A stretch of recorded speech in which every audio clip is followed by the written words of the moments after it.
প্ৰচণ্ড ধুমুহায় প্ৰশ্ন কৰিলে মোক তোমাৰ প্ৰাপ্য কি কোয়া।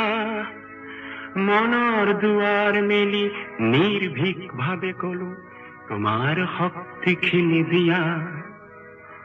বজ্ৰৰ গৰ্জনে বক্ষ উজাৰি কলে তোমাৰ কাম্য কি কোৱা।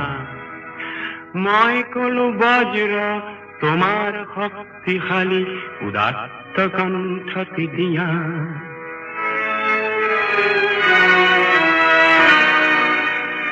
এদিন আকাশে কলে জনৈক গীতিকাৰে অকণি আকাশ দেখো মাগে।